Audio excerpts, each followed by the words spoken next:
मित्रों, यूं तो आपने महाभारत से जुड़ी कई कथाएं सुनी होगी और टेलीविजन पे देखी होंगी, परंतु महाभारत से जुड़ी कई ऐसी कथाएं हैं जिन्हें आज भी बहुत सारे लोग नहीं जानते हैं। इस वीडियो में हम आपको महाभारत काल में दिए गए कुछ ऐसे ही श्रापों के बारे में बताएंगे जिनका असर आज भी पृथ्वी पर बना हुआ है। आइए जानते हैं उन 3 श्रापों के बारे में। महाभारत में दिए गए श्रापों में युधिष्ठिर का स्त्री जाति को दिया गया श्राप सर्वविदित है। महाभारत में वर्णित कथा के अनुसार जब कुरुक्षेत्र में युद्ध के दौरान अर्जुन ने महारथी कर्ण का वध कर दिया, तब पांडवों की माता कुंती उसके शव के पास बैठकर विलाप करने लगी। यह देखकर पांडवों को बड़ा ही आश्चर्य हुआ कि आखिर ऐसी क्या बात है जो हमारी माता हमारे शत्रु के शव पर अपना आंसू बहा रही है।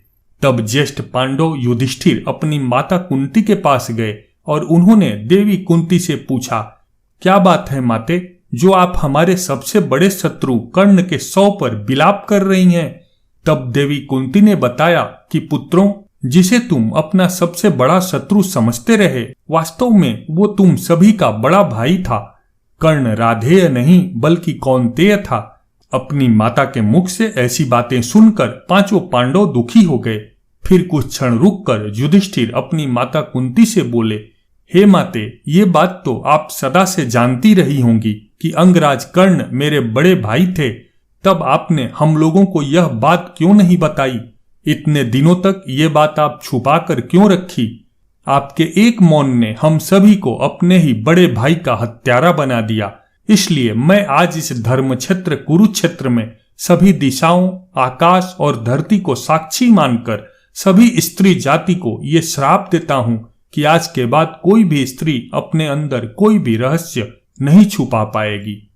महाभारत के युद्ध में जब अश्वत्थामा ने धोखे से पांडव पुत्रों का वध कर दिया, तब पांडव भगवान श्री कृष्ण के साथ अश्वत्थामा का पीछा करते हुए महर्षि वेद व्यास के आश्रम में पहुंच गए। इसके बाद अश्वत्थामा ने ब्रह्मास्त्र से पांडवों पर वार करना चाहा। यह देख अर्जुन ने भी अपना ब्रह्मास्त्र इस्तेमाल किया। महर्षि वेद व्यास ने दोनों अस्त्रों को टकराने से रोक लिया और अश्वत्थामा और अर्जुन से अपने अपने ब्रह्मास्त्र वापस मांगे। तब अर्जुन ने अपना ब्रह्मास्त्र वापस ले लिया, लेकिन अश्वत्थामा यह विद्या नहीं जानता था। इसलिए उसने अपने शस्त्र की दिशा बदलकर अभिमन्यु की पत्नी उत्तरा के गर्भ की ओर कर दी। यह देख भगवान श्री कृष्ण ने अश्वत्थामा को शाप दिया कि तुम 3000 वर्ष तक इस पृथ्वी पर भटकते रहोगे। तुम्हारे शरीर से हमेशा दुर्गंध आएगी, जिस वजह से तुम कभी भी मनुष्यों के समीप नहीं जा सकोगे और हमेशा ही दुर्गम वन में अकेले ही भटकते रहोगे। ऐसा कहा जाता है कि अश्वत्थामा कई वर्षों तक इसी प्रकार वन में भटकता रहा। कुछ लोक कथाओं के अनुसार यह भी माना जाता है कि अश्वत्थामा आज भी जीवित है और वन में भटक रहा है। 36 साल तक हस्तिनापुर पर राज करने के बाद जब 5 पांडव द्रौपदी सहित स्वर्ग लोक की ओर प्रस्थान करने लगे, तो उन्होंने अपना सारा राज्य अभिमन्यु के पुत्र परीक्षित के हाथों में सौंप दिया। ऐसा माना जाता है कि राजा परीक्षित के शासन काल में भी हस्तिनापुर की सारी प्रजा युधिष्ठिर के शासन काल की तरह ही सुखी थी। परंतु कहते हैं न कि होनी को कौन टाल सकता है। एक दिन राजा परीक्षित रोज की तरह ही वन में आखेट खेलने को गए। तभी उन्हें वहां समीक नाम के ऋषि दिखाई दिए। वे अपनी तपस्या में लीन थे तथा उन्होंने मौन व्रत धारण कर रखा था, परंतु ये बात राजा परीक्षित को मालूम नहीं था। इसलिए राजा परीक्षित ने कई बार ऋषि समीक को आवाज लगाई, लेकिन उन्होंने अपना मौन व्रत धारण रखा। यह देखकर राजा परीक्षित को क्रोध आ गया और उन्होंने क्रोध में आकर ऋषि के गले में एक मरा हुआ सांप डाल दिया।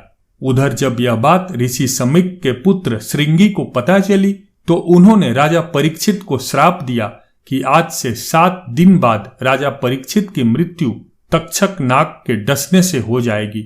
और अंत में श्रृंगी ऋषि के शाप के कारण परीक्षित की मृत्यु तक्षक नाग के डसने के कारण ही हुई। और ऐसा माना जाता है कि उसी के बाद कलयुग की शुरुआत हुई, क्योंकि राजा परीक्षित के जीवित रहते कलयुग में इतना साहस नहीं था कि वह इंसानों पर हावी हो सके। और आज हम सभी इस कलयुग को उसी श्राप के कारण भोग रहे हैं। दोस्तों, जानकारी पसंद आई हो तो वीडियो को लाइक करके चैनल को सब्सक्राइब जरूर करें। वीडियो देखने के लिए बहुत बहुत धन्यवाद।